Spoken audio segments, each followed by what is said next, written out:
These highlights from the Probate podcast will help you navigate life transitions like a pro.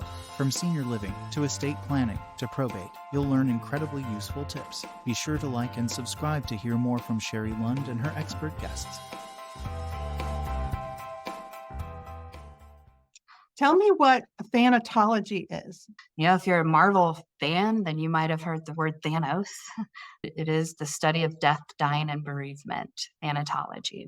And it's a fairly new field, as in within the last 50, 60 years or so, but it is a growing and budding industry. And the aim is to really understand the human experience when it comes to dying, end-of-life care, also bereavement, and the grief that people experience not only throughout various types of loss in their life, but then also after a death of somebody significant. And so in your studies, are you focused on the person that is passing away, or are you focused on the family that is supporting them? What are you looking at? It's both and.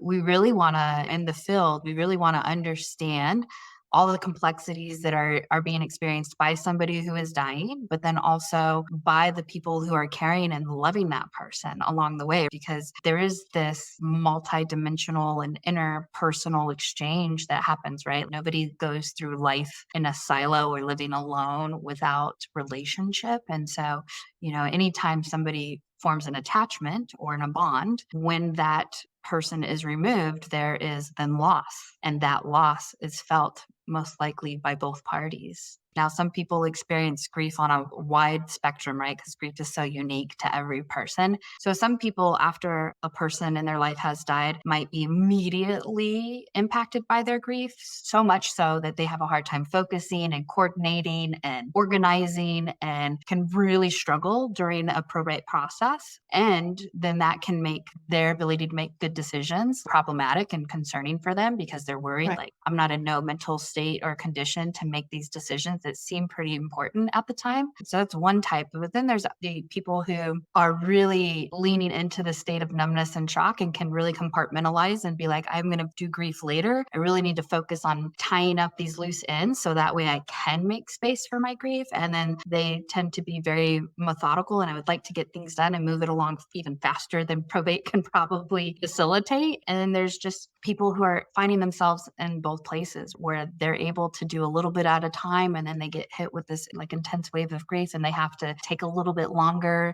Deadlines might pass on them unbeknownst to them. And so all that to say is that you never know who needs additional support during this time. Sometimes people have a really great, robust support system of people that can come in and offer help and be there and really help them make sure that they're organized and they're on top of deadlines and paperwork and all of that. And then there's people who don't have a robust support system and could really use something that is a low burden for them. And Yeah. receiving support from a text, for example, can be really helpful in letting, people get through the week. Sometimes with grief, you have a hard time just getting through the hour or the day, and text can really be a really gentle way to get additional support that's not invasive and not intrusive, but steady and ongoing. Yes. And can Yes. depend on it.